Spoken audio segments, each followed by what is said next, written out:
Of you. एक छोटा सा सेशन है, बड़ा अच्छा सा सेशन है। और इस सेशन से हम लोगों को बहुत अच्छी अच्छी जानकारी प्राप्त होगी। और वैसे तो सभी को जो भी हम लोग डिस्कस करते हैं वो मालूम रहता है, पर डिस्कस करने से आप लोगों को एकदम परफेक्ट हो जाता है कि हाँ ये चीज है। और जब वो चीज प्रश्न पत्र पे आती है आपके सामने तो वो कंफर्म हो जाती है कि नहीं, बिल्कुल ये चीज तो हमने पढ़ी है और उसका करेक्ट आंसर ये है। तो चलिए देखते हैं हम ये आज की एक जनरल बैंकिंग की class. Okay Shekhar sir, thank you sir. What is the primary duty of a banker towards the customer? What is the primary duty of a banker towards the customer? अब अगर प्रैक्टिकली देखा जाए तो investment की सलाह। और practically practically जो आजकल बैंकों में क्या ट्रेंड चल रहा है, या म्यूचुअल फंड को सेल करो, है ना। गजब का प्रेशर है लाइफ बेचने के लिए, गजब का प्रेशर है बैंक एश्योरेंस बेचने के लिए, है ना। देखा जाए तो बैंकर्स के ऊपर अब सिर्फ सेलिंग का प्रेशर है। बैंक का जो मूल जो कर्तव्य है, यहाँ उसकी बात कही गई है कि मूल कर्तव्य क्या है, जबकि बैंकर्स आज के समय में गजब के बाकी मूल कर्तव्य को छोड़ के बाकी सभी के प्रेशर्स झेल रहा है। तो आप लोगों ने बिल्कुल सही आंसर दिया है, to maintain the confidentiality of the customer account. Is my voice is clear? सभी को मेरी आवाज क्लियर है? कमेंट में बता दें। ओके ओके ओके, ठीक ठीक सर। Okay clear. चलिए, मतलब अगर मेरी आवाज क्लियर है तो मैंने सबका दर्द एक साथ बिल्कुल सही पहचाना है, क्रॉस सेलिंग का दर्द जो है।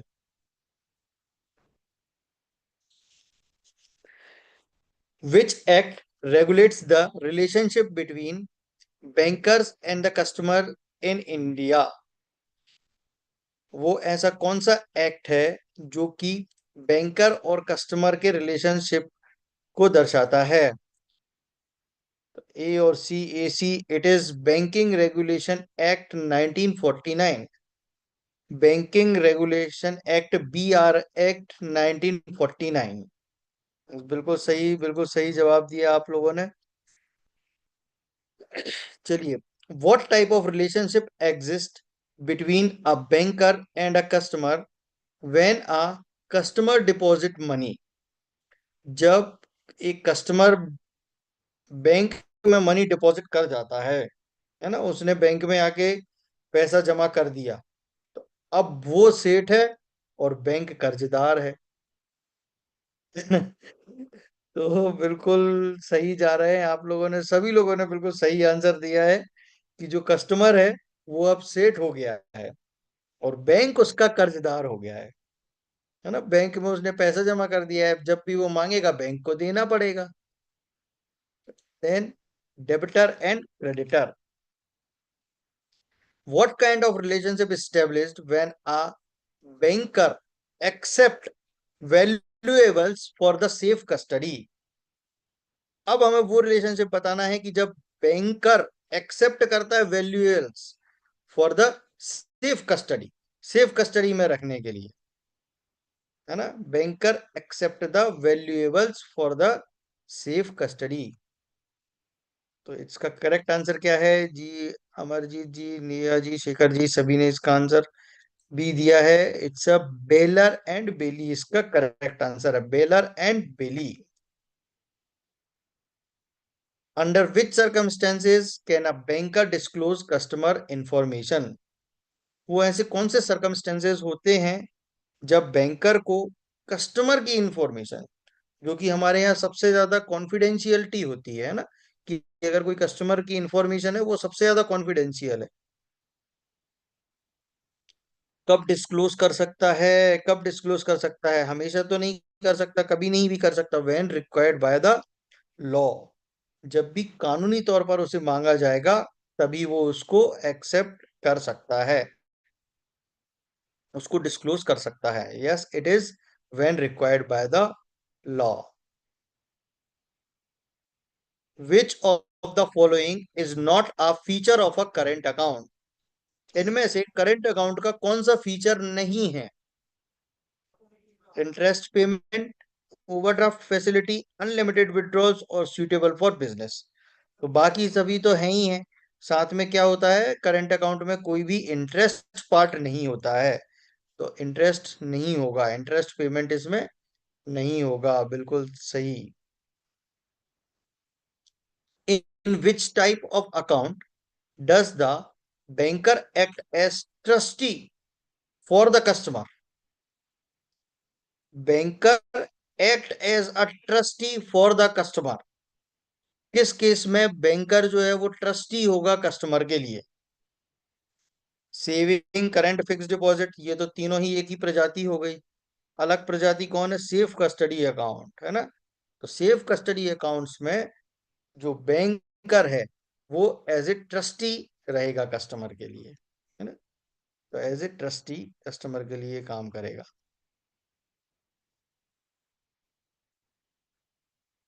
What is the nature of the banker's obligation to honor the check? What is the nature of the banker's obligation to honor the check? क्या ऑब्लिगेशंस होंगे? एब्सोल्यूट, क्या उसे एब्सोल्युटली कोई भी अगर चेक आया उसको बेधड़क बिल्कुल पास कर देना है? नहीं। ऑप्शनल, मन मर्जी ये करना है, मन मर्जी ये नहीं करना है। कंडीशनल, कि कोई कंडीशन होगी तो ही हम उसको करेंगे, नहीं तो नहीं करेंगे। या डिस्क्रिएशनल। तो इस प्रश्न को हम समझते हैं कि बैंकर्स की ऑब्लिगेशन क्या है। तो बैंकर्स की ऑब्लिगेशन यहां पर होगी कि देखो, बैंकर्स जब भी चेक का मामला होता है उसमें कुछ कंडीशंस होती हैं, तभी हम चेक को ऑनर करते हैं। कंडीशंस क्या हो सकती हैं उसकी? जैसे कि सबसे पहली चीज तो उसमें बैलेंस होना चाहिए, जितना भी चेक का अमाउंट है उतना बैलेंस होना चाहिए। पहली कंडीशनल तो यही हो गई कि अगर बैलेंस होगा तभी हम चेक को ऑनर करेंगे। दूसरी बात, जो भी वर्ड्स है और न्यूमेरिक वैल्यू है ना, न्यूमेरिक और वर्ड्स दोनों सेम होना चाहिए। अगर सेम नहीं होते तो हम वर्ड्स पर जाते हैं, जो भी वर्ड्स होगा हम उसको फॉलो करेंगे। थर्ड, साइन मैच करना चाहिए। फिर नेक्स्ट है कि साइन मैच भी हो गए, अब क्या होगा, अब वैलिडिटी उसकी होना चाहिए, है ना। मतलब ये सारी समस्त कंडीशन जब फॉलो हो जाती हैं, जब ये समस्त कंडीशन फुलफिल हो जाती हैं, है ना। हाँ, मटेरियल अल्टरेशन, है ना, इस तरीके की, चेक भी असली होना चाहिए, है ना। तो ये सारी चीजें होती हैं तभी हम चेक को ऑनर करते हैं, है ना। तो इट इज, तो इसका सही जवाब है कंडीशनल। ठीक है ना, समझ में आया कैसे कंडीशनल होगा? एब्सोल्यूट का मतलब जैसा आया वैसा आपको दे देना है। अगर उसने चेक दिया और उसको बिल्कुल वैसा का वैसा, उसने 100 रुपए का चेक दिया, आपको कुछ नहीं देखना, सीधे 100 रुपए दे दो। ठीक है। और कंडीशनल क्या होगा? भाई बैलेंस होगा तो ही देंगे, नहीं तो नहीं देंगे। ये हो गई हमारी condition.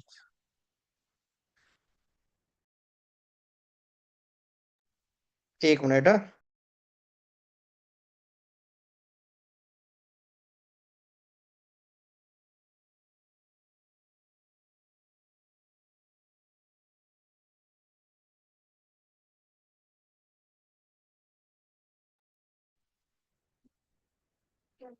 When does the relationship between a banker and a customer terminates? When does the relationship between banker and customer terminate? कब बैंकर और कस्टमर के रिलेशनशिप टर्मिनेट हो जाते हैं? When customer withdrawal all the money, तो भी। When the banker stop providing services, तब भी। व्हेन कस्टमर क्लोजेज अकाउंट, तब भी। है ना, अकाउंट खाली हो गया, कोई मेंटेन ही नहीं कर रहा है, तो रिलेशनशिप वैसे ही खत्म हो गए, है ना।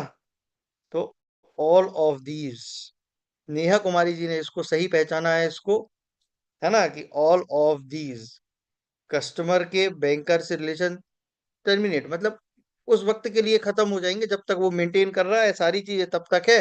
जब मेंटेन खत्म हो गया तो कुछ नहीं बचा।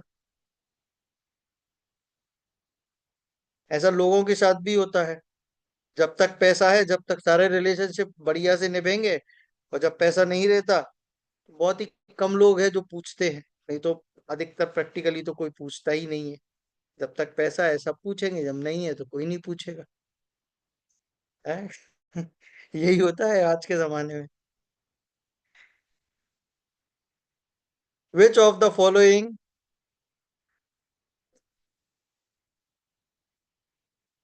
विच of the following is a right of banker? Which of the following is the right of banker? इनमें से बैंकर का राइट क्या है? Which of the following is a right of banker? Right to receive deposits, ये तो customer का right है। Right to maintain secrecy, ये भी कस्टमर का है। Right to manage customer investments, ये भी कस्टमर का राइट है। तो बाकी तीन राइट्स तो कस्टमर के हैं। जी बिल्कुल, आप लोगों ने सही समझा है इसको, कि राइट ऑफ सेट ऑफ। अच्छा, राइट ऑफ सेट ऑफ क्या होता है, पता है? Right of set of,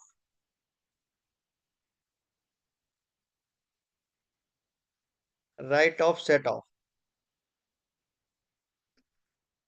right of set of का मतलब ये होता है कि अगर किसी का क्रेडिट है और उस, हाँ, loan account and deposit account को एडजस्ट करना, है ना, loan account and deposit account को एडजस्ट करना ही राइट ऑफ सेट ऑफ है। बिल्कुल सही।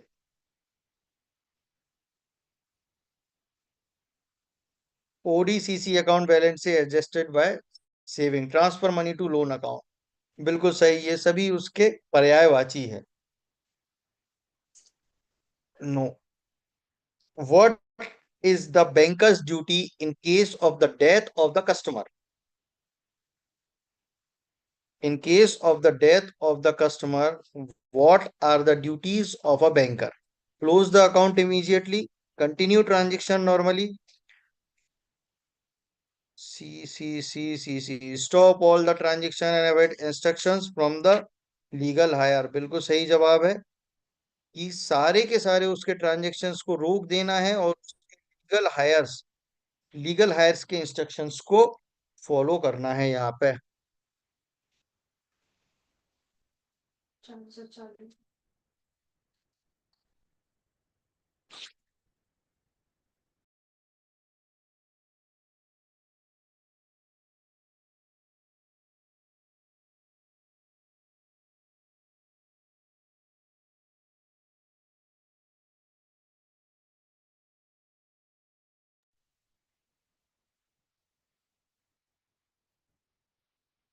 Stop all the transactions and await the instruction of legal hires।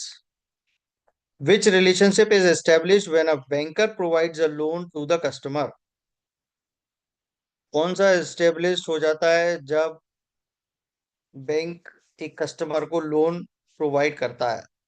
अब देखो, अब बैंक ने दिया, मतलब अब बैंक कौन हो गया? बैंक सेठ हो गया और कस्टमर बेचारा कर्जदार हो गया। है ना, इस केस में बैंक हो गया सेठ और कस्टमर हो गया कर्जदार। और जब कस्टमर पैसा जमा कर देता है, जब कस्टमर सेठ हो जाता है और बैंक कर्जदार हो जाता है। Creditor and debtor. Which is the primary purpose of a saving account? ये तो सबको पता है कि सेविंग अकाउंट का प्राइमरी पर्पस क्या है। सेविंग अकाउंट का सबसे प्राइमरी पर्पस क्या है? कि सेविंग करना है ना, सेविंग करना है।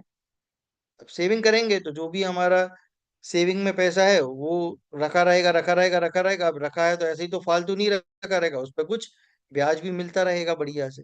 है ना, to save account, saving and earning interest, है ना, सेविंग अकाउंट का पर्पस है basic. How often can a customer withdraw from a fix deposit account? एक फिक्स डिपॉजिट अकाउंट है ना। How often can a customer withdraw from a fixed saving deposit account?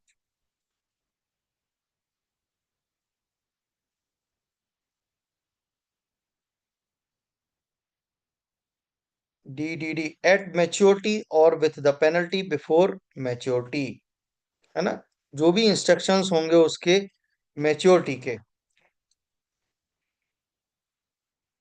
मुझे नहीं, अभी मना कर रहा हूँ ना।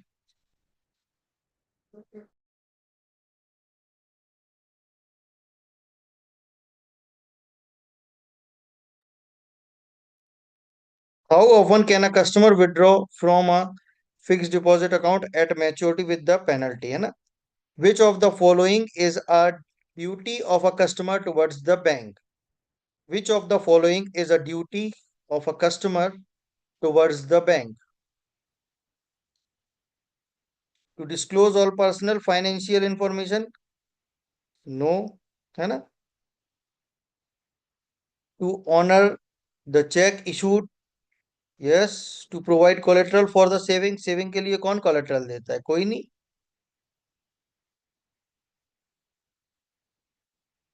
नहीं अशोक कुमार जी, ये पर्सनल फाइनेंशियल इंफॉर्मेशन आपको कोई देगा क्या? कस्टमर कोई आपको सारी कोई सारी पर्सनल फाइनेंशियल इंफॉर्मेशन देगा? नहीं देगा, ये उसकी ड्यूटी भी नहीं बनती ना।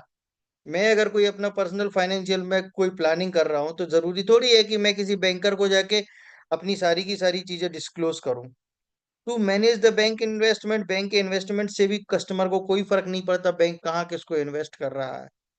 यस विकास कुमार जी, ये बी होगा। To honour the cheque issued, जो चेक उसने इशू किया है उसको ऑनर करना है।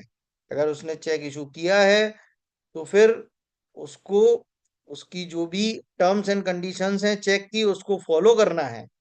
अगर जितने अमाउंट का उसने चेक इशू किया हुआ है उतना अमाउंट उसको अपने अकाउंट में मेंटेन करना है। अगर चेक इशू किया है तो प्रॉपर उसको साइन मेंटेन करना है। जो भी चेक की टर्म्स एंड कंडीशंस हैं उनको उसको मेंटेन करना है, उसको ऑनर करना है। यही कस्टमर की ड्यूटी है towards the bank. Which documents primarily govern the opening and operation of the bank account? Which document primarily governs the opening and operations of a bank account? मतलब सीधी बात यह है कि कौन सा ऐसा डॉक्यूमेंट है जो कि अकाउंट ओपनिंग के लिए काम में लाया जाता है ना?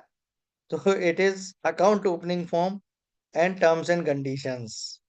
It is account opening form and terms and conditions.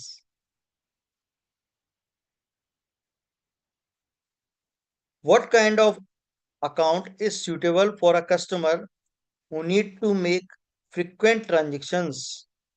What kind of account is suitable for a customer who needs to make frequent transactions?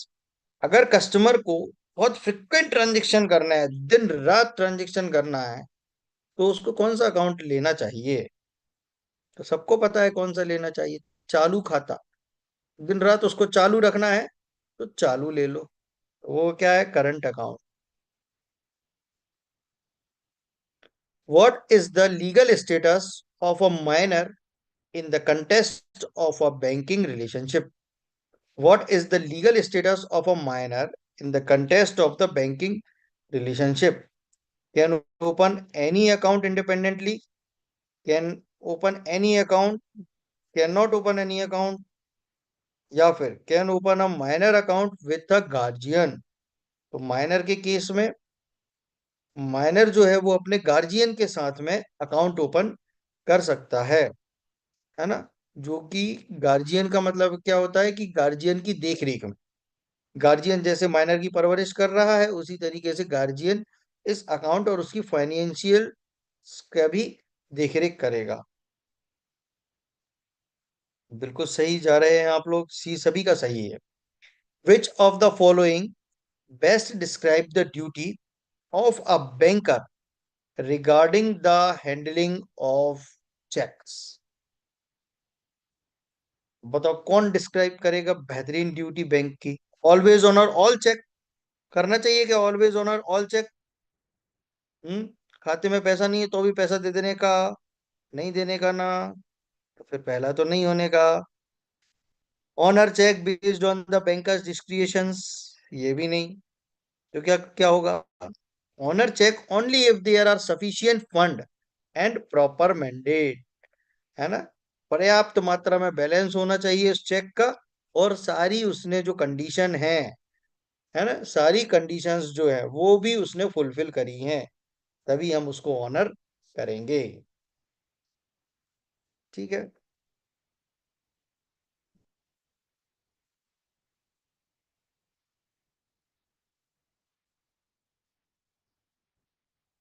What is the term used for the banker's right to retain the security until the debt is paid?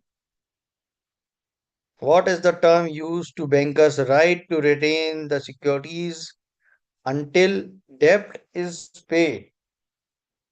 अब securities की बात कर रहा है, समझ लो retain the securities, है ना।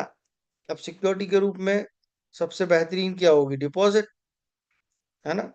What is the term used for the banker's right to retain the security until the डेब्ट इज पेड? जब तक तुम पूरा कर्ज नहीं चुकाओगे, ये मेरे से बंधक रहेगा। क्या मेरे से बंधक रहेगा? यहाँ पे तीनों चारों ऑप्शन में बंधक सिर्फ लीन दिख रहा है, तो इसलिए it is right of lean. What is the primary purpose of the nomination facility in the banking? Nomination facility का मुख्य नॉमिनेशन फैसिलिटी का मुख्य पर्पस क्या है बैंकिंग में? To provide a loan to the nominee, to open the joint account, और to ensure that the depositor fund are transferred to a designated person upon their death। उनके जाने के बाद उनके सारे पैसे का क्या होगा? उनके जाने के बाद उनका सारा पैसा जो है वो नॉमिनेशन फैसिलिटी के द्वारा जिसको भी नॉमिनी बनाया जाएगा उसको अदा किया जाएगा। ठीक है, to ensure that the depositor fund are transferred to the designated person upon their death.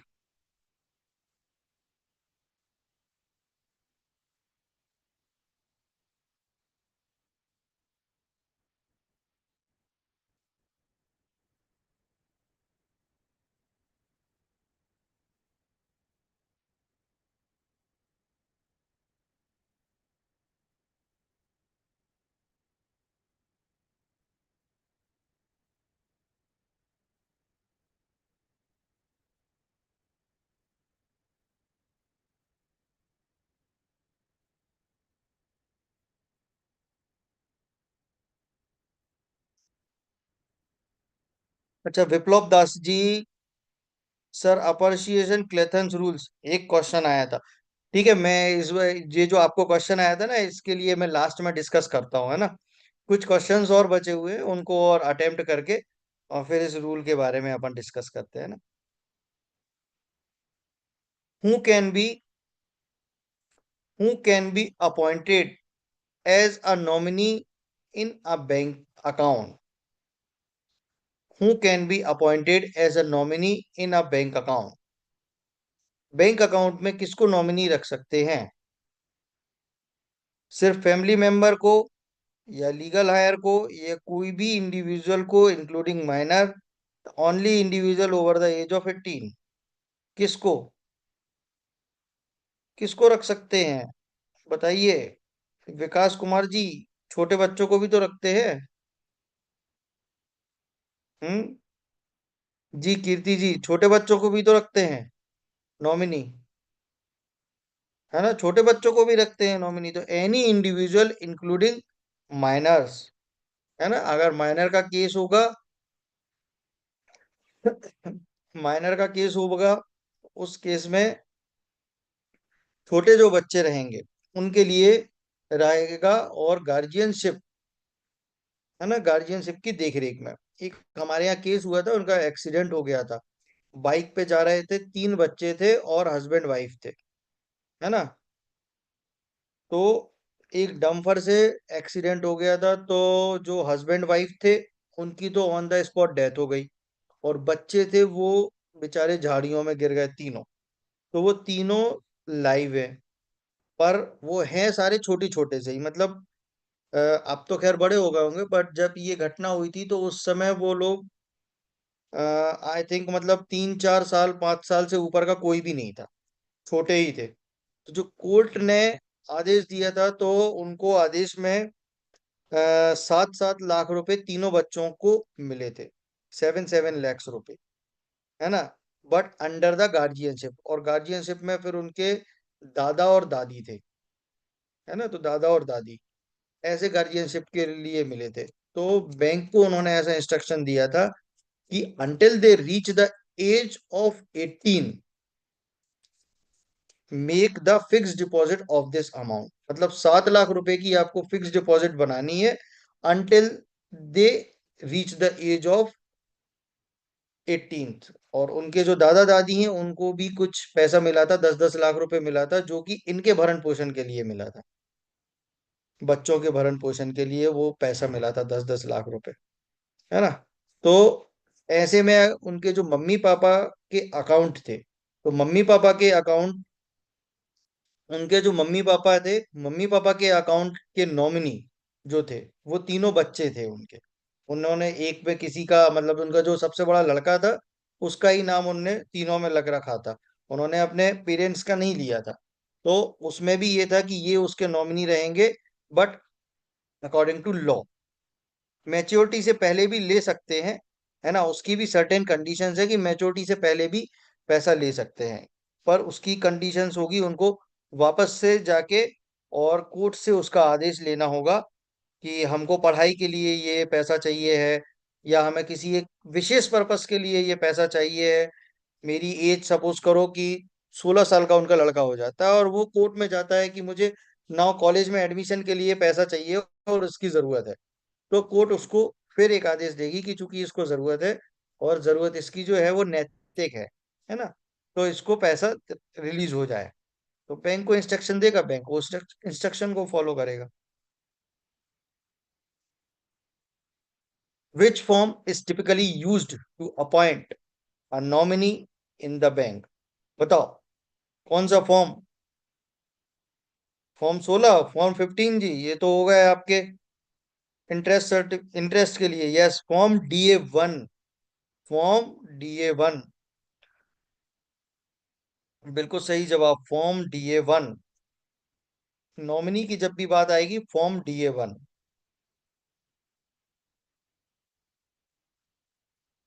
In the case of the joint account is safe deposit locker. अच्छा सुनो, ये DA1 तो हो गया नॉमिनी के लिए, रजिस्टर्ड करने के लिए। DA2 होता है, DA2, DA2 होता है नॉमिनेशन कैंसिल करने के लिए।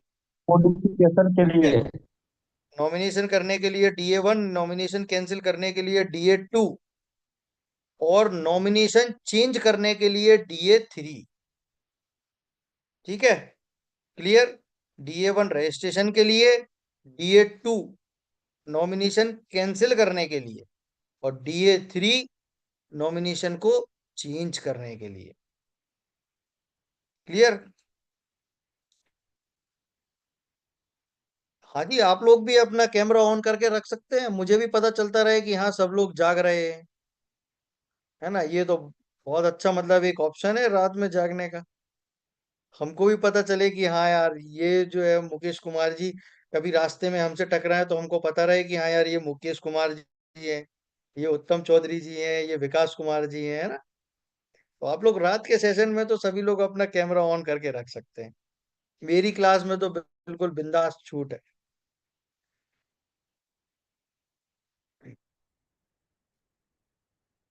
आज अकाउंट जो में भी लोग लेट सेविंग ज्वाइन अकाउंट। कर रहे हैं ना, उनके लिए एक नुकसान हो गया कि वो ये सोच रहे होंगे कि जैन सर की क्लास है, ये थोड़ा लेट ही आ रहे होंगे। और सैटरडे संडे को हम बिल्कुल प्रो मूड में रहते हैं, on time, all things on time. चलिए, in case of the joint account is safe deposit locker, how many nominee can be appointed? How many nominee can be appointed? Only one sir.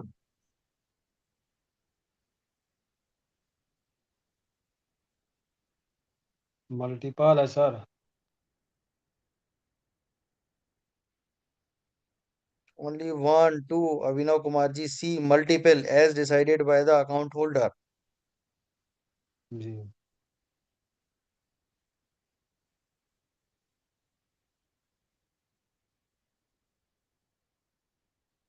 सी होगा sir, C. Ravi Nitesh ji ने B कहा, ब्रजेश जी ने B B B.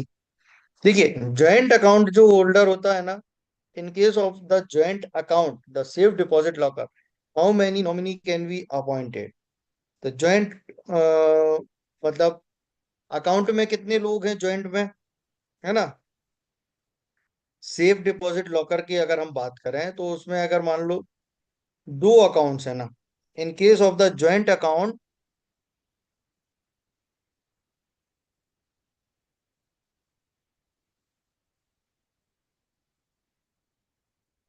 इसका जो correct answer है ये two है ना। In case of the joint account is safe deposit locker, how many nominee can be appointed, तो it is two nominee can be appointed, है ना। दो नेम है, दो नॉमिनी होंगे। तो इसका जो आंसर है, ये करेक्ट जो आंसर है वो टू ऑप्शन है। इसका सी मल्टीपल नहीं, इसका करेक्ट आंसर जो है वो टू है, बी आंसर इसका करेक्ट आंसर है। ये थोड़ा सा वो हो गया है, मिसप्रिंट हो गया है। बाकी इसका जो करेक्ट आंसर है ये टू ही है। ठीक है, तो आप लोग जो मुझे सुन रहे हैं, ध्यान से सुन रहे हैं, तो वो ये ध्यान रखें कि ज्वाइंट अकाउंट मतलब कि two nominee. Clear. Can a nominee be change और cancelled by the account holder, क्या नॉमिनी को चेंज और कैंसिल कर सकते हैं? क्या नॉमिनी को चेंज और कैंसिल कर सकते हैं? बिल्कुल कर सकते हैं, अभी हमने पढ़ा। DA 1 से बना सकते हैं, DA 2 से कैंसिल कर सकते हैं, DA 3 से चेंज कर सकते हैं, by filling out appropriate form. जैसा फॉर्म देंगे वैसा आपको परिणाम मिलेगा। ठीक है, जैसी देवी वैसी पूजा। What happened to the account if the sole account holder dies without a nominee? क्या होगा उस अकाउंट का अगर कोई ऐसा अकाउंट होल्डर जिसमें नॉमिनी ही रजिस्टर्ड नहीं है और वो अब इस दुनिया में नहीं है, तब क्या होगा? तब क्या होगा? The legal heir must provide a succession certificate और legal evidence to claim the fund, है ना। जो लीगल हायर्स हैं वो अपना दावा प्रेषित करेंगे, है ना, और एक सक्सेशन सर्टिफिकेट के तहत वो दावा प्रेषित करेंगे और अकाउंट का संचालन अपने, मतलब जो भी अकाउंट की फर्दर कार्रवाई है वो कंप्लीट करेंगे। The legal heir must provide a succession certificate और legal evidence to claim the fund. बिल्कुल सही answer. What rights does a nominee have while the account holder is alive? अगर अकाउंट होल्डर जिंदा है तो नॉमिनी के क्या राइट्स बनते हैं? बताओ, अकाउंट होल्डर अगर जिंदा है तो नॉमिनी के क्या राइट्स बनते हैं? तो ये नॉमिनी के राइट्स ही जिंदगी के बाद शुरू होते हैं, जिंदगी के जी। साथ नहीं होते। जो लाइन है ना, जिंदगी के साथ भी और जिंदगी के बाद भी, नॉमिनी जो है साथ का नहीं है, वो बाद का ही है। तो जिंदगी के साथ तो नॉमिनी का कोई अस्तित्व नहीं है। No rights. हाँ LIC जीवन आनंद। आप लोगों को बहुत सेंट्रल बैंक वालों को बहुत LIC करना पड़ती है ना। सेंट्रल बैंक हुआ और एक दो बैंक और हुए जहाँ पे LIC का कोलेबरेशन है। बताते रहते हैं भाई लोग बेचारे कि यार परेशान है क्रॉस सेलिंग कर करके।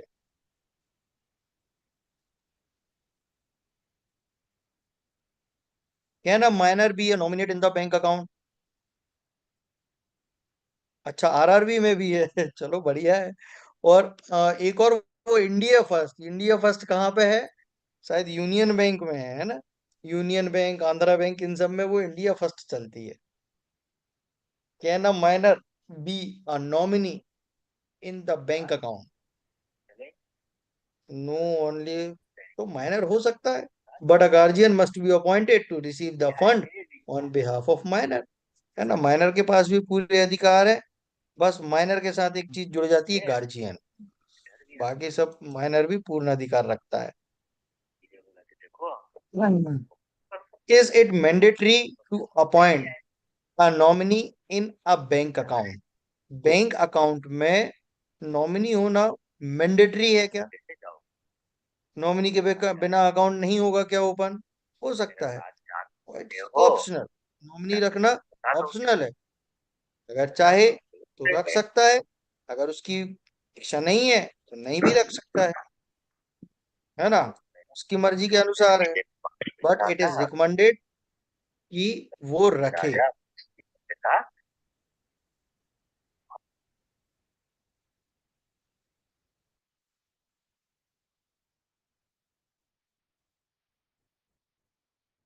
How does a nominee claim the fund after the account holder's death? How does a nominee claims the fund after the account holder's death? Account holder किस तरीके से अपना दावा प्रेषित कर सकता है? कैसे दावा? By showing their own identification, by providing death certificate of the account holder and completing the necessary formalities at the bank, by providing signed letter from the family members. क्या हो सकता है? By providing the death certificate of the account holder and completing the necessary formalities at the bank. Disclaimer format, ये वो जितनी भी death claim की formalities हैं उसे पूरी करना, और एक डेथ सर्टिफिकेट देना कि भाई ये जो थे नहीं है, और इनके जो सारी संपत्ति है उसको दावेदार मैं हूं, मुझे वो नॉमिनी बना के गए हैं, तो इसका क्लेम सेटल किया जाए, है ना। चलिए, पाप शरीर नहीं करता, विचार करते हैं, और गंगा विचारों को नहीं शरीर को धोती है। अरे वाह, क्या शानदार बात है। महान है वो देश जहां गंगा की धारा बहती है, कुंभ के पावन पर्व पर लाखों साथ नहाते हैं। क्या बात है। ये सबसे शानदार बात है कि गंगा विचारों को नहीं शरीर को धोती है। तो विचारों को धोने के लिए तो आपको अपना आत्म मंथन और रात्रि जागरण करना होगा।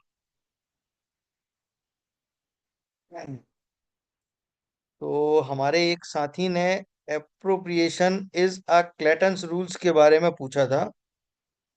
तो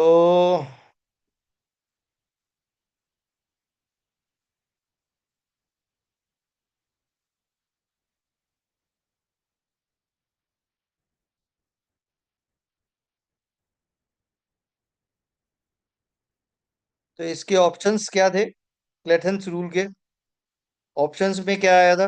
क्लेटन्स रूल ये कहता है कि डेप्टर ओन्स मल्टीपल डेप्ट to the creditor and makes a payment without specifying which debt it should be applied to.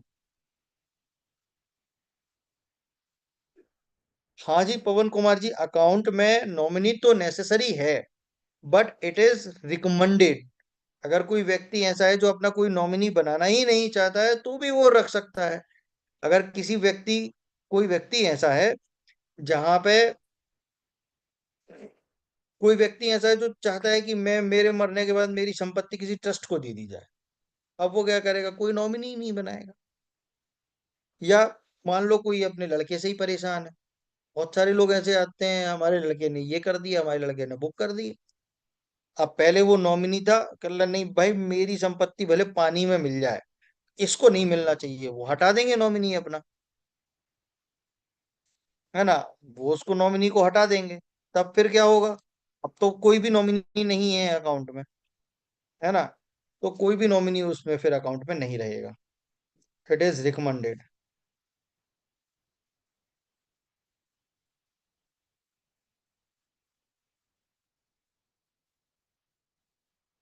ये जिसका मतलब यही है, राइट ऑफ सेट ऑफ। और क्लेटन्स रूल का भी ये मतलब है कि अगर डेब्टर के पास मल्टीपल डेप्ट हैं, है ना, बहुत मल्टीपल कर्ज हैं, है ना, तो उसका जो पेमेंट है वो एक अप्रोक्सीमेट, जो भी उसका एक अप्रोक्सीमेट दिया होगा, जितना भी अपर्शन दिया होगा उस अपर्शन के हिसाब से उसका पेमेंट कर दिया जाए, है ना। यही कहता है क्लेटन्स रूल। तो चलिए, आज की इस क्लास को, एप्रोप्रिएशन क्या होता है? एप्रोप्रिएशन ये होता है कि 저 सपोज करो 소장 एक व्यक्ति को हमने 독하게 रही। पीएमजीपी का लोन दिया, है ना। हमने उसको पीएमईजीपी का लोन दिया, और पीएमईजीपी के लोन में हमने 15 लाख का लोन दिया, सपोज करो। 15 लाख के लोन में उसने एक मान के चलो कि फ्लाई ऐश ब्रिक की फैक्ट्री लगाई, है ना। क्या किया उसने, फ्लाई ऐश ब्रिक की फैक्ट्री लगाई। तो हमने 5 लाख की उसको मशीनें दी और 10 लाख हमने उसको सीसी के रूप में दिया। ठीक है, बात समझ में आ रही है ना, कि हमने 5 लाख उसको प्लांट एंड मशीनरी लगाने के लिए दिया और 10 लाख रुपए की हमने उसको सीसी दी।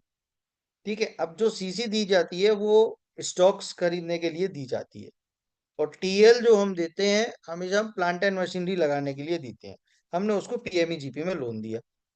अब ये बताओ कि उस कस्टमर के ऊपर या borrower के ऊपर कितने लोन हो गए, कितनी फैसिलिटी पे लोन हो गए, है ना। एक तो हमने उसको 5 लाख का टीएल दिया तो एक लोन वो हो गया, एक हमने उसको सीसी दे दी। ठीक है, टीएल और सीसी दे दी, एक 5 लाख की है, एक 10 लाख रुपए की है। ठीक, उसकी जो दोनों अकाउंट जो है ओवरड्यू चले गए। ठीक है, सपोज करो पहले 6 महीने में हमने उसको मॉरेटोरियम दिया, मॉरेटोरियम के बाद उसे ध्यान नहीं रहा या किसी भी कारण से उसके दोनों जो अकाउंट है ओवरड्यू चले गए। अब ओवरड्यू ऐसे चले गए कि उसने सामान तो बहुत सारा खरीद लिया, 10 लाख रुपए पूरे उसने खर्च कर दिए। अब 10 लाख रुपए जब उसने पूरे खर्च कर दिए स्टॉक परचेज कर रहे हैं में,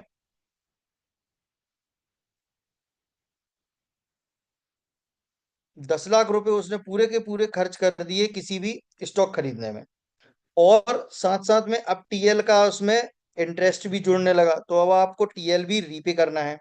मल्टीपल अकाउंट किसी और का है और वो क्रेडिट करने आता है, बिना अकाउंट मेंशन किए चला जाता है। मल्टीपल अकाउंट किसी कस्टमर का है और वो क्रेडिट करने आता है, बिना अकाउंट में मेंशन किए चला जाता है, बैंक के राइट यूज करते हैं, अपने अकॉर्डिंग क्रेडिट करता है। हाँ बिल्कुल, अपने अकॉर्डिंग क्रेडिट करता है। तो जब इस लोन को बनाया जाता है, तब इस लोन को बनाया जाता है जब उसमें अप्रोक्सीमेट डिटेल्स डाली जाती है। अपर्शियन डिटेल क्या बोलती है कि जो भी पैसा या रिकवरी आएगी तो उसमें से कितना पार्ट सीसी का रहेगा और कितना पार्ट टीएल का रहेगा, है ना। तो ये डिटेल जब हम लोन सैंक्शन करते हैं, सैंक्शन के टाइम पे जब लोन को प्रोसेस करते हैं उस समय ये बात आती है। अब इस केस में 10 लाख अगर है और 5 लाख की सीसी है, ठीक है, तो ये किस रेशो में हो गया, 2:1 में हो गई इसकी बात। मतलब कि अगर 3 रुपए रीपेमेंट में आए, 3 रुपए रीपेमेंट में आए तो उसका 2 रुपया सीसी में जाएगा और 1 रुपया टीएल में जाएगा।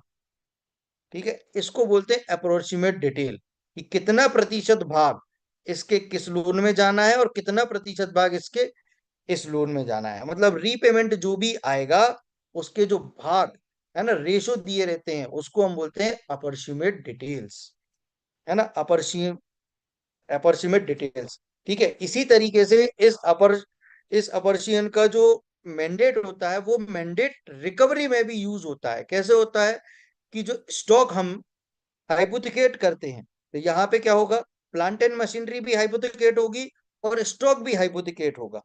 अब दोनों हाइपोथिकेट हो गए और मान लो सपोज करो उसकी जो यूनिट है वो फेल हो गई, है ना, यूनिट उसकी फेल हो गई।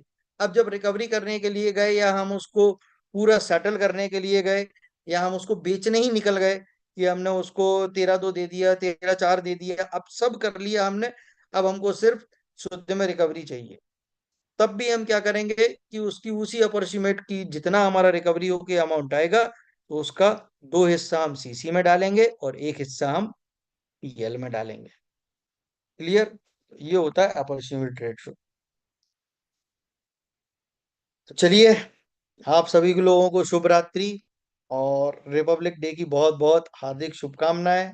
हैप्पी रिपब्लिक डे कल के लिए एडवांस। आपको भी सर रिपब्लिक धन्यवाद। ओके, ठीक है विप्लव दास जी, आपको समझ में आया कॉन्सेप्ट।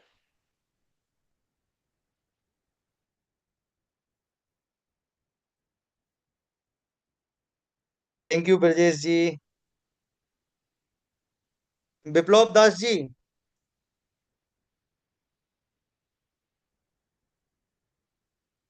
Okay, good night. चलिए, आई थिंक विप्लव को मेरी आवाज नहीं पहुंच रही है। Okay okay. Okay, thank you, good night. Okay, good night sir. मेरा तो फर्स्ट दिन था सर। आज फर्स्ट डे है राजेश जी आपका? जी सर। अरे वाह वाह वाह, बधाई हो बधाई हो। बहुत बहुत स्वागत है हमारी क्लास में आपका। और कैसी जी, लगी आपको क्लासेस? बहुत अच्छा सर। बहुत अच्छा ये है, पहले सर चलिए। यूट्यूब पहले यूट्यूब पे देखते थे, उसके बाद आज ज्वाइन किए सर। अच्छा अच्छा अच्छा, चलिए चलिए, बहुत बढ़िया है, आपने बहुत अच्छा प्लेटफॉर्म चूज किया है। और यहाँ पर आप बने जी रहेंगे तो आपको पढ़ने की बहुत विशेष जरूरत नहीं पड़ेगी, आप सिर्फ क्लासेस अटेंड करते रहिएगा। आप सारी क्लासेस अटेंड करेंगे, इतना भरपूर नॉलेज यहाँ जी मिलेगा सर। आपको कि आपको दूसरी कोई किताब या कुछ बहुत ऐसा बहुत जरूरी नहीं है आपको करना पड़ेगा। आप जो आज हमने क्लास में पढ़ाया वो आपको दोबारा रिवाइज करने की भी जरूरत नहीं पड़ेगी, आपके मन में छप गया होगा। है ना? इसी तरीके से जी सर। जो भी आगे क्लासेस रहेंगी वो डेटा भी आपके दिमाग में आ जाएगा और प्रश्न आते से ही आप उत्तर लगा देंगे। और साथ साथ में ये जी जो सर। हम कर रहे हैं ये सिर्फ परीक्षा को पार करने के लिए नहीं कर रहे। हम लोग बैंक में हैं, तो जी बैंक में हमको रेगुलर जी, प्रैक्टिस में क्या सही है क्या गलत है ना? हम वो करते समझ में वो आने है जो लगता है हम, सर। हाँ, हम करते जनरली वो है जो चला आ रहा होता है। ऐसा चल रहा था, प्रैक्टिकली ऐसा हो रहा था, बट अकॉर्डिंग जी टू लॉ क्या है, सर्कुलर क्या कहते हैं, इस बारे में क्या करना चाहिए, तो आपका वर्किंग भी अच्छी होगी और साथ साथ में नॉलेज भी बढ़ेगा। चलिए, मिलते जी, हैं हम नेक्स्ट क्लास में। ओके, शुभ रात्रि। ठीक है सर। Good night.